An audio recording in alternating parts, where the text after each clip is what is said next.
안녕하세요. 데드락 풀어내기에 대해서 발표할 모코입니다. 오늘 발표는 조금 길어질 것 같아요. 한 30분 정도 걸릴 것 같은데 짧은 시간 안에 많은 걸 담으려고 하다 보니까 엄청 빠르게 휘몰아칠 것 같거든요. 최대한 정신줄 붙잡고 잘 따라오시면 좋겠습니다. 네, 목차는 다음과 같은데요. 일단 어떤 상황이었는지 도메인을 먼저 소개를 시켜드리고 문제 해결하고 문제 해결하고 문제 해결하고 문제 해결하고 어떤 걸 느꼈는지 말씀드릴게요. 먼저 도메인부터 소개를 시켜드리겠습니다. 이게 한 2년 정도 전에 제가 동아리에서 A/B 테스트 도구를 만들 때였어요. A/B 테스트가 뭐냐면 이제 사용자를 여러 그룹으로 쪼개서 어떤 사용자 그룹한테는 이 화면을 보여주고 어떤 사용자 그룹한테는 다른 화면을 보여주고, 그래서 두 화면 중에 어떤 실험군이 더 긍정적인 피드백을 보여주는가 이런 걸 분석하는 방식이거든요. 이게 도메인을 까보면 한 번에 여러 개의 실험이 진행될 수 있고 하나의 실험 안에서는 여러 개의 실험군이 들어있을 수 있어요. 보통 A안, B안 해서 두 개의 안을 기준으로 테스트를 많이 하는데 저는 확장성을 고려해서 3개 이상의 실험군도 들어올 수 있도록 설계를 했었습니다. 당시에 설계한 데이터베이스 ERD는 이렇게 생겼는데요. 간단하게만 언급하면은 왼쪽 아래부터 A/B 테스트 테이블은 각 실험에 대한 정보고요. 그 옆에 A/B 테스트 바리어블은 각 실험 안에 있는 실험군 하나하나예요. 그리고 오른쪽 위에 액세스 히스토리, 저 친구가 제일 중요한 친구인데 그 A/B 테스트를 만들 때 제가 중요하게 생각했던 게 로그인하지 않은 사용자에 대해서도 유일하게 식별할 수 있어야 한다는 요구사항이 있었어요. 그걸 위해서 로그인하지 않았더라도 일단 기기당 한 번씩 접속을 했으면 그 접속 내용 정보를 액세스 히스토리로 만들어 놓고 그 아이디 값을 그 사용자의 식별자로서 쓰자, 이런 결론을 내렸었는데요. 그래서 액세스 히스토리는 모든 사용자가 뭐 PC로 들어가면 PC 액세스 히스토리가 남고 모바일로 들어가면 모바일 액세스 히스토리가 남는 이런 식으로 구현을 했습니다. 그러면 액세스 히스토리는 이제 여러 개의 실험에 동시에 참여할 수 있을 거잖아요. 그래서 액세스 히스토리랑 A/B 테스트 바리어블이랑 둘이 M 대 N 관계를 맺어야 돼서 연결 테이블이 추가된 모습이고요. 마지막으로 디바이스 테이블은 제가 로그인한 사용자에 한해서 디바이스 정보를 관리하고자 하는 니즈가 있었어요. 그래서 잘 보시면 저 디바이스 안에는 유저 아이디가 난널로 되어 있어요. 유저 아이디가 들어있는 사용자에 한해서 액세스 히스토리 옆에 디바이스 정보를 같이 관리하도록 구현했습니다. A/B 테스트를 구현할 때 대표적인 핵심 API가 요건데요. A/B 테스트 어사인 API인데 파라미터를 보면은 액세스 히스토리 아이디를 받죠. 선택적으로. 이게 이제 방금 말씀드렸던 접속 이력의 PK잖아요. 요게 클라이언트에서 실제로 사용하게 될 그 기기의 고유 아이디가 될 거고요. 리퀘스트 바디에서는 내가 지금 어느 실험군인지 A안으로 가야 되는지 B안으로 가야 되는지를 물어봐야 되는데 이게 어떤 실험인지를 물어봐야겠죠. 내가 식단에서 식단 화면 A안, B안 중에 뭘 보고 싶은지를 물어보는 거라면 다이닝 UI 이런 타이틀을 가진 리퀘스트 바디를 실어야 될 수도 있을 거고요. 리스폰스 바디를 보면 이제 사용자가 편입된 실험군 A안인지 B안인지 이런 게 들어있고 그거랑 같이 액세스 히스토리 아이디가 들어있어요. 저게 같이 들어있는 이유가 이게 파라미터의 액세스 히스토리 아이디가 선택적으로 받는단 말이에요. 이 말뜻은 파라미터가 비어있으면 액세스 히스토리 아이디를 새로 발급해서 같이 넘겨주겠다는 의미고요. 만약에 파라미터의 액세스 히스토리 아이디가 들어있다면 이미 A/B 테스트에 한 번이라도 참가한 이력이 있는 사용자로 보고 그냥 그걸 사용하는 거예요. 리스폰스에 들어가는 액세스 히스토리 아이디는 파라미터에 들어온 액세스 히스토리 아이디랑 동일할 겁니다. 이게 내부 로직이 생각보다 복잡한데요. 이렇게 생겼어요. 근데 이거를 거의 다 이해해야 데드락이 왜 터졌는지 온전히 이해할 수 있을 거라서 빠르게 설명을 해보겠습니다.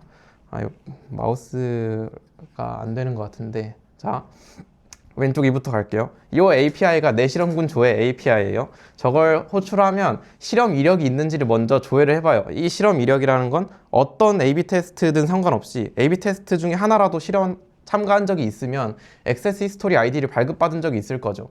그럼 저 파라미터가 있는지를 보고 없으면 기기 토큰 발급, 액세스 히스토리 아이디를 발급을 해줘야 됩니다.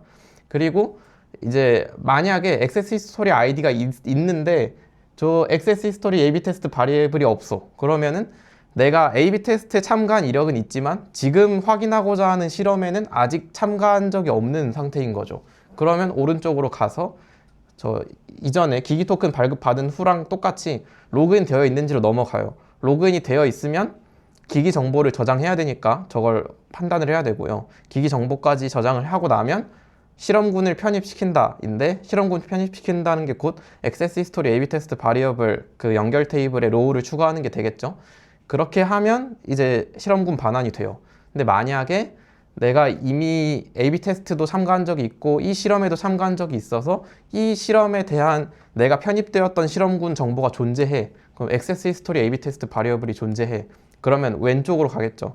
여기서도 디바이스 정보를 관리하기 위해서 로그인되어 있는지를 확인해요. 로그인도 되어 있고 로그인이 되어 있는데 기기 정보가 없는 상황이 간혹 있을 수 있어요. 없을 수는 없거든요. 그러니까 로그인이 되어 있는데 기기 정보가 없을 가능성이 존재하더라고요. 그래서 그때는 기기 정보를 저장하고 반환하게 구현을 했었습니다.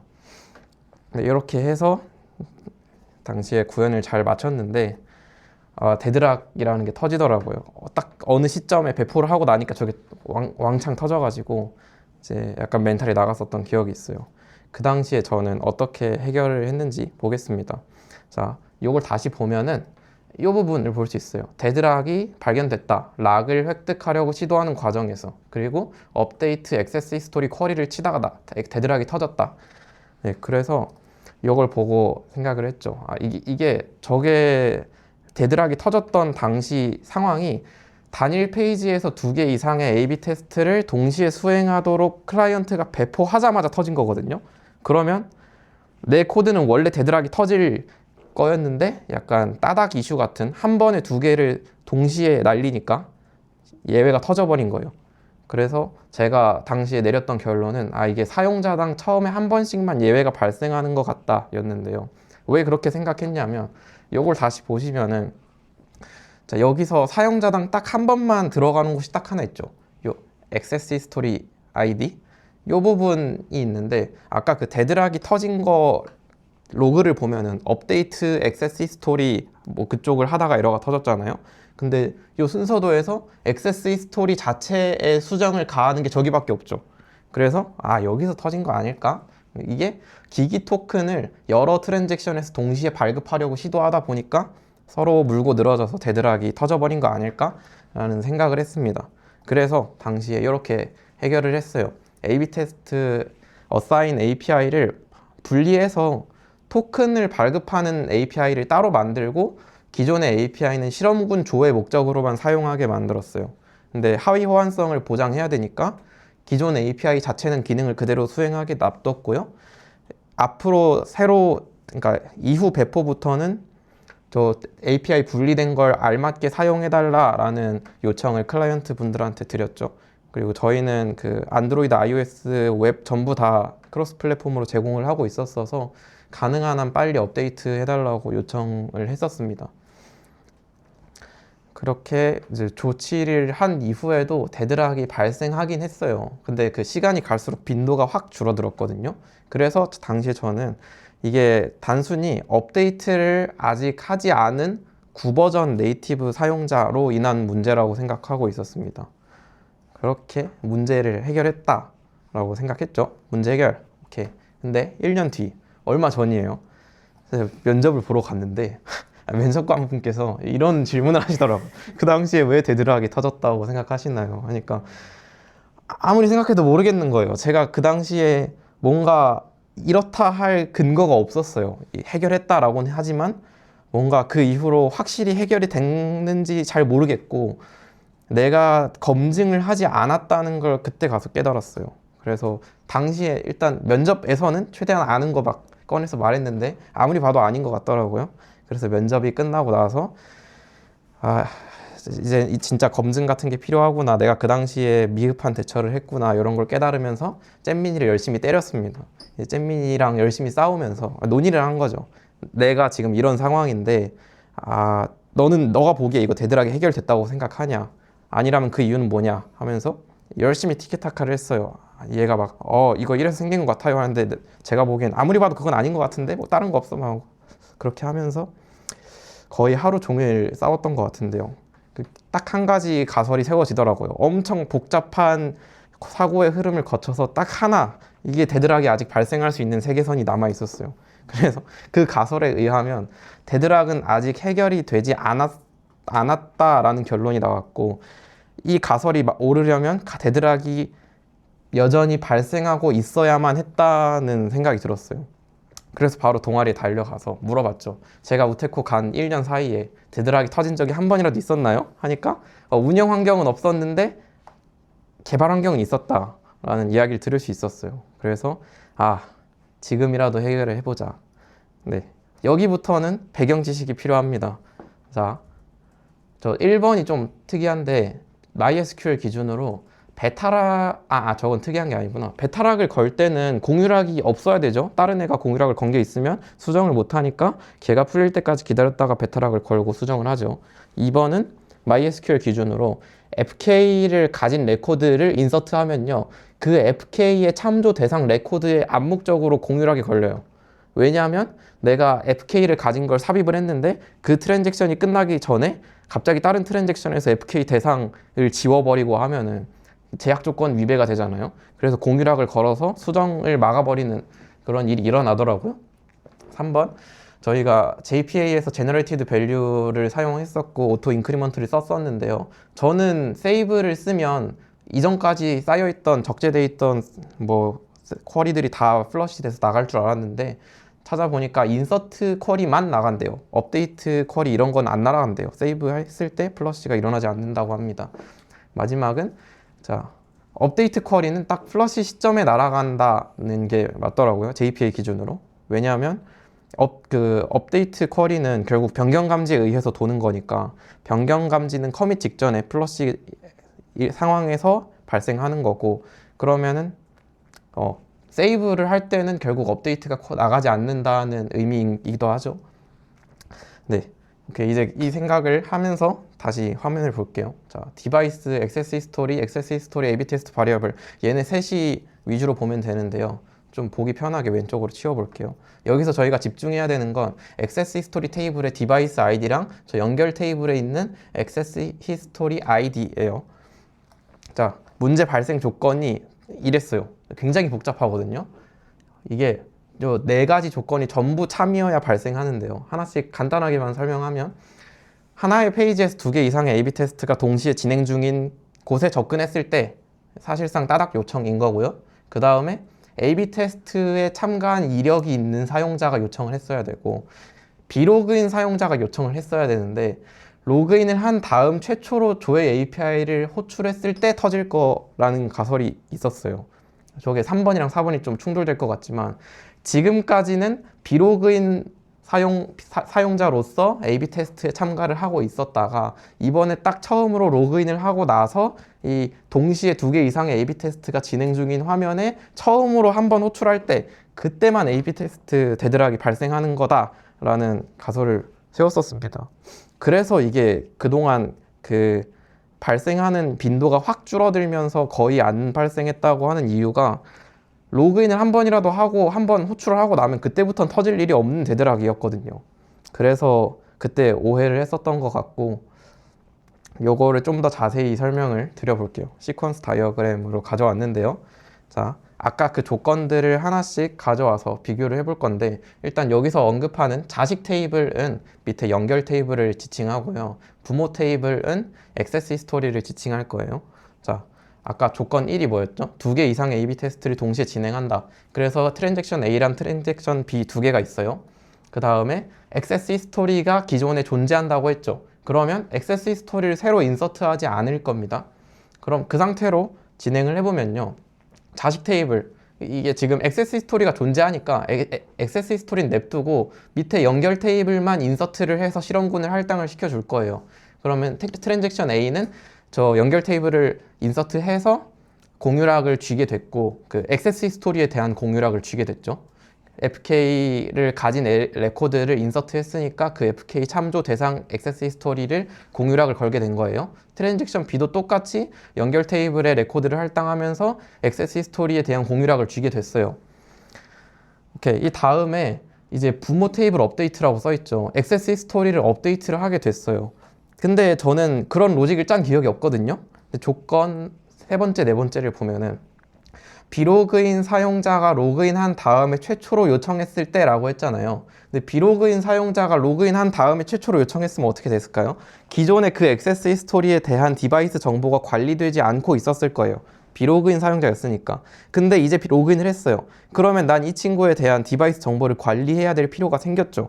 그러면 그 액세스 히스토리에 연결되는 디바이스를 인서트 해줘야 되고 그 디바이스 ID 값을 가지는 얘네 둘 연관관계 사이에서 연관관계의 주인이 결국 액세스 히스토리가 된다고 써있죠.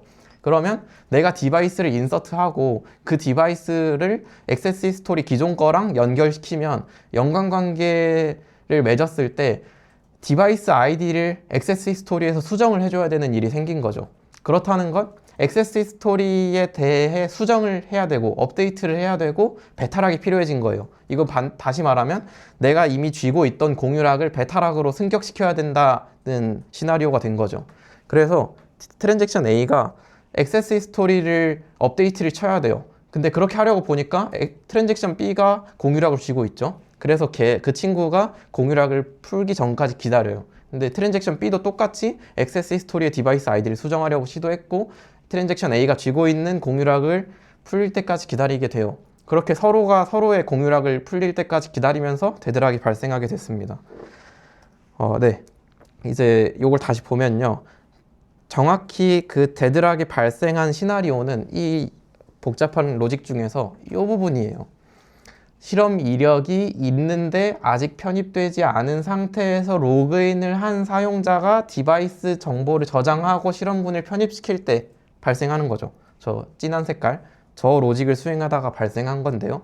여기서 왜 데드락이 발생했는지를 다시 한번 보면은 자, 실험군을 편입시킬 때 액세스 히스토리 A/B 테스트 바리에이블을 인서트를 해줘야 되고 그걸 인서트할 때 연결된 액세스 히스토리에 공유락을 걸죠.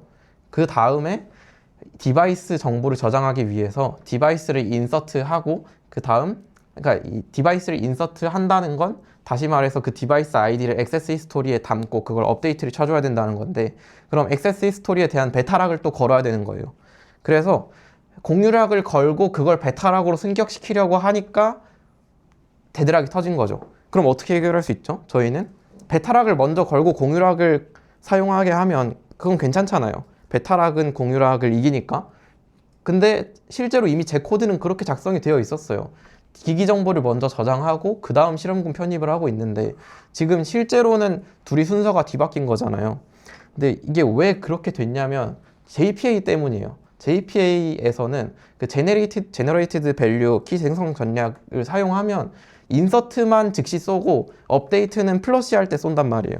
근데 플러시를 한다는 건 커밋 시점에 가서 업데이트를 치겠다는 거고 내가 뭐 디바이스 인서트하고 그런 상황에서는 굳이 액세스 히스토리를 업데이트 치지 않겠다는 거예요. 그래서 정확하게 실제로 쿼리가 나가는 순서를 생각해 보면 인서트 디바이스만 먼저 하고 업데이트는 안 하죠. 업데이트 안 하니까 배트락도 안 걸려요. 그 다음에 인서트 액세스 히스토리 A/B 테스트 바리어블을 하죠.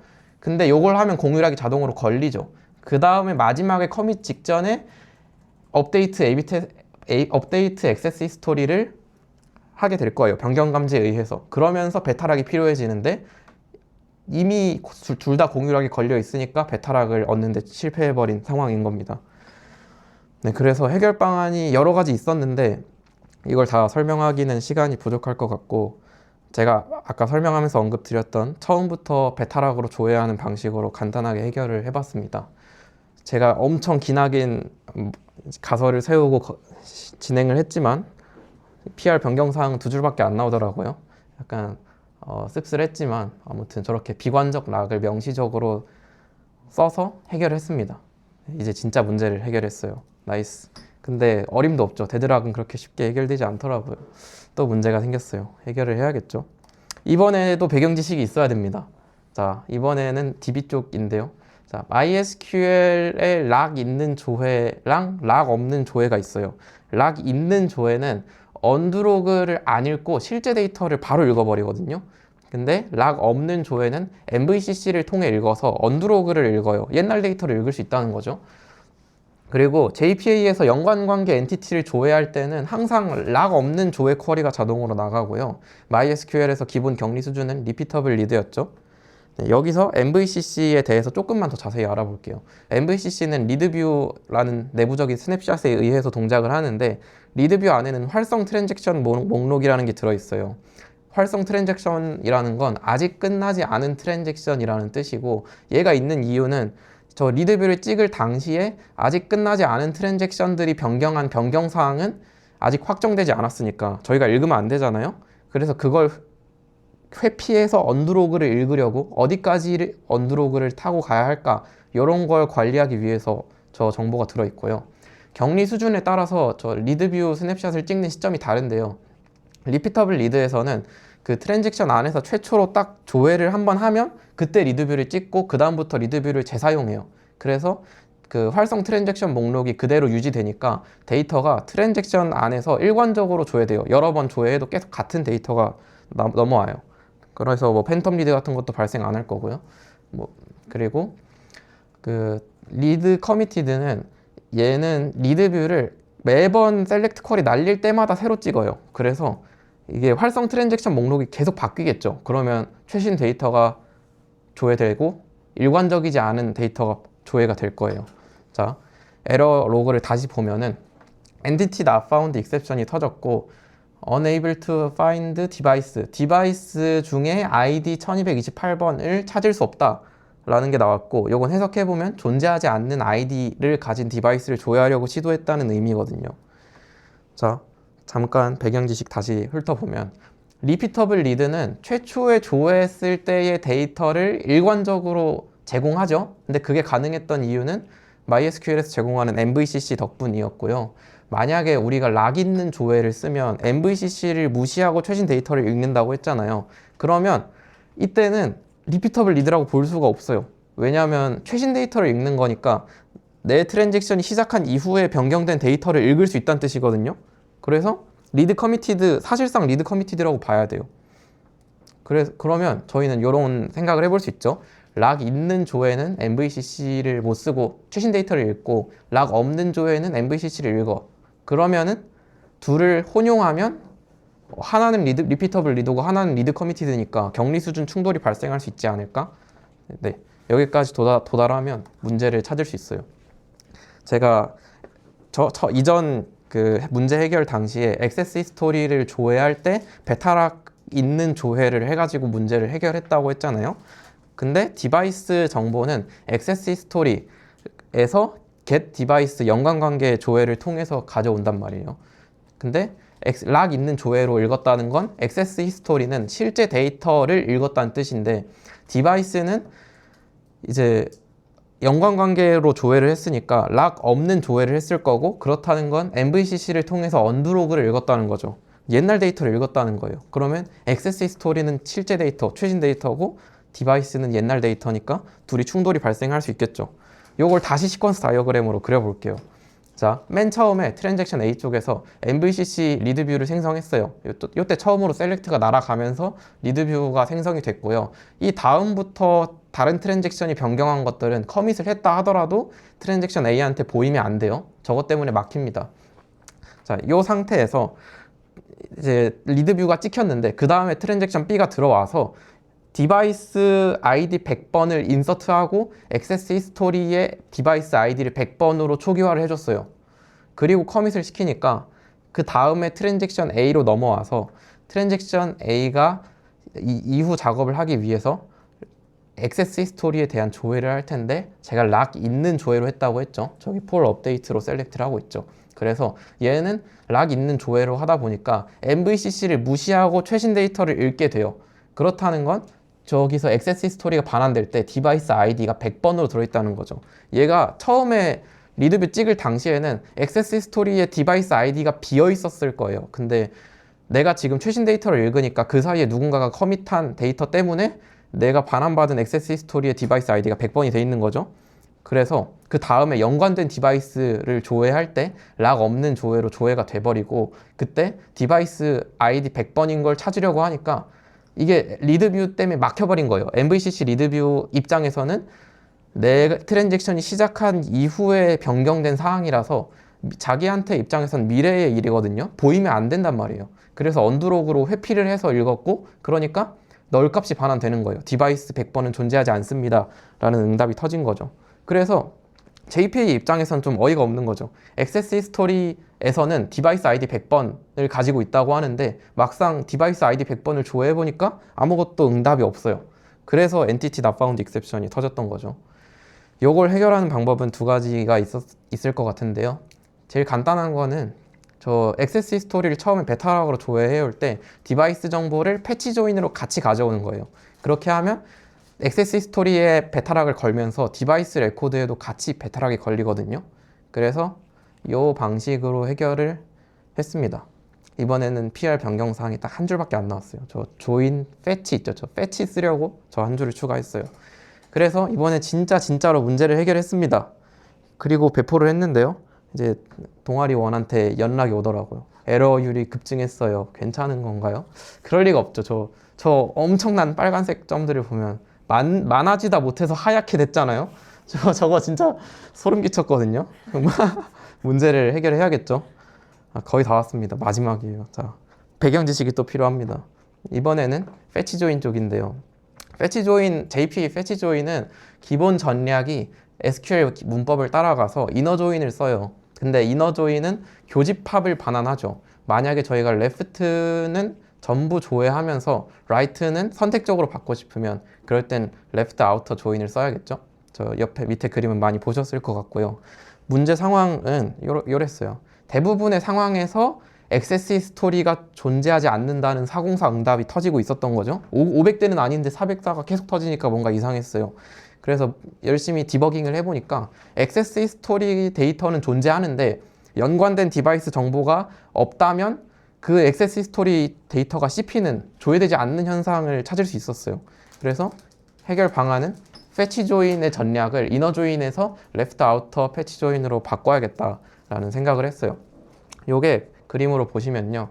기존에는 액세스 히스토리랑 디바이스를 이너 조인으로 하고 있었단 말이에요. 기본 전략이니까. 근데 기본 전략 기준으로 액세스 히스토리가 1번, 2번이 있는데 1번은 디바이스 연관 데이터가 없어요. 그러면 이너 조인 기준으로는 액세스 히스토리도 있고 디바이스도 있는, 둘이 연관돼 있는 데이터만 가지고 오거든요. 그러니까 액세스 히스토리 데이터 중에 1번이 누락되고 2번만 들어오는 거예요. 근데 저희가 원하는 건 액세스 히스토리는 전부 가져오되 연관된 디바이스 정보가 있으면 그것도 베타락 걸어서 같이 가져와 버리자 였잖아요. 그러니까 액세스 히스토리는 전부 가져와야 돼. 그래서 레프트 아우터 조인을 써야 되는 거죠. 디바이스 정보가 있든 없든 일단 액세스 히스토리는 전부 다 갖고 와야 되니까 레프트 아우터 조인을 썼어야 됐습니다. 그래서 이번엔 저 변경사항이 딱 한 단어였어요. 저 레프트 단어. 저것 때문에 문제가 생겼었고요. 그래서 배포하기 전에 404가 엄청 터지던 것들이 배포 딱 하고 나니까 200대로 개선이 됐었죠.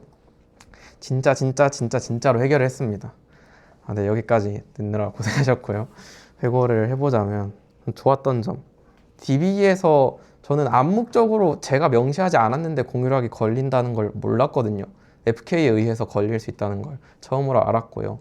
그래서 FK는 더 신중히 걸어야겠다 이런 생각도 들었습니다. 그리고 데드락이나 락킹 리드, MVCC, 패치 조인 이런 것들은 보통 저희가 이론적으로는 많이 접해볼 수 있지만 실제로 비즈니스 환경에서 접하기는 좀 쉽지 않은 경험이라고 생각하는데 이걸 직접 경험을 하면서 개선했던 그 흐름이, 그 경험이 되게 좋았던 것 같습니다. 아쉬운 점은 다들 보면서 느끼셨겠지만 처음부터 모든 문제를 예측하지 못하고 4번이나 후속 조치로 해결한 게 많이 아쉽더라고요. 그래서 다음부터는 이제 락 같은 민감한 내용을 다룬다면 훨씬 더 신중하게 생각하고 정말 사이드 이펙트가 없는지 마지막까지 고민을 하고 결정해야겠다는 생각을 했습니다. 네, 여기까지 발표 마치겠습니다. 감사합니다.